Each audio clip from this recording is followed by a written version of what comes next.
নমস্কার বন্ধুরা, চলে এলাম রান্নার একটা ভিডিও নিয়ে। তো আজকে আমি রান্নার ভিডিওটা আমি সামনে থেকেই দেখাচ্ছি।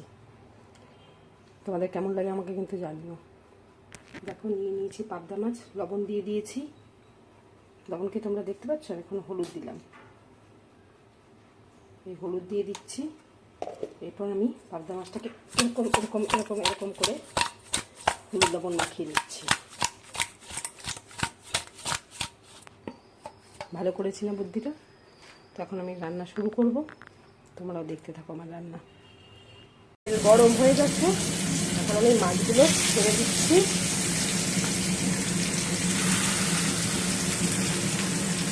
পাবদা মাছ কাটতে ভীষণ ভয় লাগে, তার সঙ্গে সঙ্গে যদি তেল ছেটানো শুরু করে, ভয়ে ভয়ে পাবদা মাছ আমি ছাড়ি।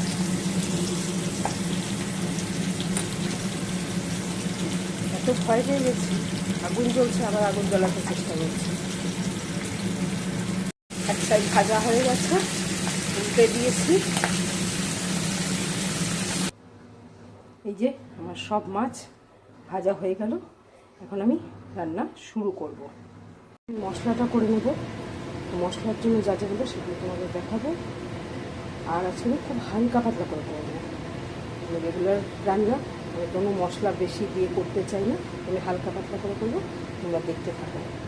জারে নিয়ে নিচ্ছি কাঁচা লঙ্কা আর জিরে গুঁড়ো।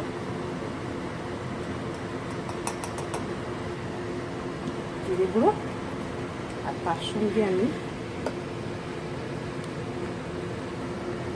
এর মধ্যে দিয়েছি সামান্য কালো জিরে। এবার একটা পেস্ট আমি বানিয়ে নেব। আর এই দেখে মাছ ভাজা হয়ে গেছে, মাছ ভাজার তেলে এখন আমি বড়ি ভেজে নেব। বড়ি ছেড়ে দিলাম, বড়িগুলোকে হালকা লাল লাল করে ভেজে নেব। বড়ি ভাজা হয়ে গেছে, এখন ওগুলো তুলে নেব। বড়ি ভেজে তেল একদম কমে গিয়েছে, তাই আরও সামান্য একটু সর্ষের তেল দিয়ে দিচ্ছি। সর্ষের তেল দিয়ে দিচ্ছি। তেল গরম হয়েছে, এখন আমি এর মধ্যে কালো জিরে দিয়ে দিলাম। একটু নাড়াচাড়া করে দিই। কালো জিরে খুব সুন্দর একটা গন্ধ বেরোচ্ছে। এখন আমি এর মধ্যে দিয়ে দেবো কেটে রাখা লম্বা লম্বা করে কেটে নিয়েছি আলু। সব আলুগুলো এখন আমি একটু লাল লাল করে ভেজে নেব। আলু যাতে ভালো করে ভাজা হয় সেজন্য দিয়ে দিচ্ছি লবণ, সামান্য একটু হলুদ দিয়ে এখন আমি আলুগুলো ভেজে নেব। আজকে কিন্তু যে পাবদা মাছ রান্না করবো তার মধ্যে আমি কোনো পেঁয়াজ, আদা, রসুন, টমেটো কিছু দিচ্ছি না। খুব কম মশলাতে রান্না হচ্ছে, লঙ্কা আর জিরে বাটা দিয়ে। সবসময় বেশি মশলা দিয়ে রান্না খেতে ভালোও লাগে না, তাই আজকে আমি এরকম শুধু লঙ্কা আর জিরে বাটা দিয়ে মাছের ঝোল খাবো। আর তার মধ্যে থাকবে আলু আর বড়ি। আলু দেখো বেশ লাল লাল হয়ে গেছে। এখন আমি এর মধ্যে বেটে রাখা মশলাটা দিয়ে দেবো। মিক্সির জার ধোয়া জলটাও আমি দিয়ে দিলাম এর মধ্যে।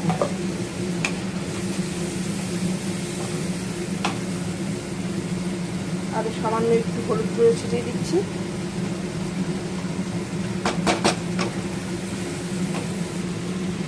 দেখো মশলা কষে গেছে। আমি এখন আমার যতটা ঝোল লাগবে ততটা পরিমাণ, তার থেকে সামান্য একটু বেশি পরিমাণ জল এখানে দিয়ে দিলাম। কারণ একটু বেশি পরিমাণ দিতে হবে, আমার যতটা লাগবে তার থেকে বেশি পরিমাণ দেওয়ার কারণটা হচ্ছে ঝোলটা ফুটে একটু টেনে যাবে, তাতে সেই পরিমাণটা চলে আসবে যতটা আমার ঝোলের দরকার আছে।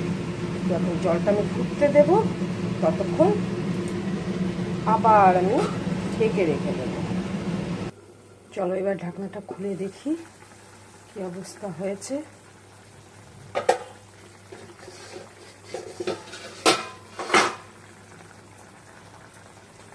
এবার ঝোল তো ফুটে উঠেছে, এখন আমি বড়িগুলো এর মধ্যে দিয়ে দিলাম। দিয়ে এবার আমি আবার কিছুক্ষণের জন্য ঢেকে রেখে দিই। বড়ি আর আলু এতেই ভালোভাবে বড়িটা ফুলে উঠবে আর আলুটা সেদ্ধ হয়ে যাবে। চলো এবার ঢাকনাটা খুলে দেখি। ঢাকনা সাইড করে দিলাম, দেখি আলু একদম সেদ্ধ হয়ে গেছে। বড়িও এরকম ফুলে উঠেছে। এবার আমি মাছ ছেড়ে দেব। মাছ ছেড়ে দিলাম।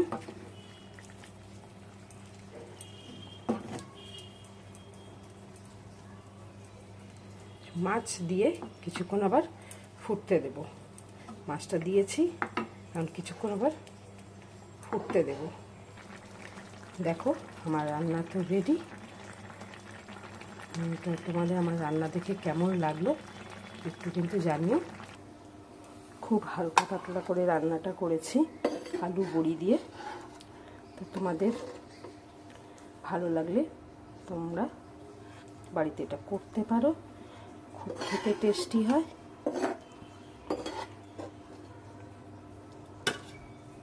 তোমরা অবশ্যই ট্রাই করো, আর কেমন হলো আমাকে অবশ্যই জানাবে। আমার রান্নাটা তোমাদের কেমন লাগলো সেটাও কিন্তু জানাতে ভুলো না। যদি ভালো লাগে তো একটু প্লিজ শেয়ার করে দিও।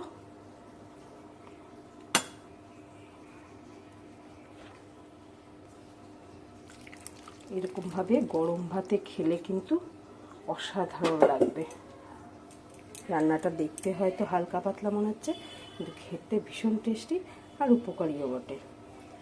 তো তোমাদের ভালো লাগলে তোমরা আমাকে কমেন্টস করে অবশ্যই জানিও আর শেয়ার করে দিও।